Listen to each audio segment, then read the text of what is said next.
लेकिन आपकी बेहद करीबी मित्र रही, आपके साथ मेंबर ऑफ पार्लियामेंट रही, मंत्री रही, स्वर्गीय सुषमा स्वराज, उन्होंने भी बहुत लंबी लड़ाई लड़ी महिला आरक्षण के लिए। आज उनको आप कैसे याद करती हैं?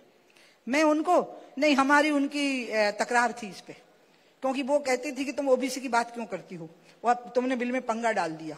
और ये बात ना सिर्फ वो कहती थी, कांग्रेस की और बीजेपी की महिलाएं एकजुट होकर के मेरे को डांट पिलाती थी। मैं इनसे बहुत छोटी थी, लेकिन ये डांट देती थी इसलिए मुझे कि तुमने पंगा डाल दिया। और मैं कहती थी कि जो डिप्राइव सेक्शन है ना, उसको हमें देना है, यही सोच के हम दे रहे हैं।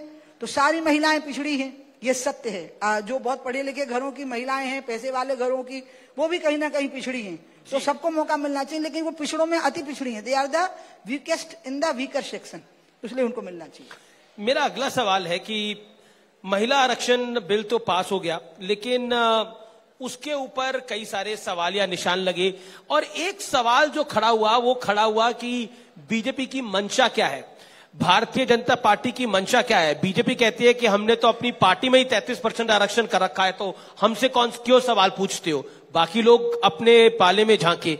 लेकिन क्या आपको लगता है ये पॉलिटिक्स ऑफ कंपल्शन की वजह से आरक्षण का बिल पास हुआ है या फिर कोई और कारण है?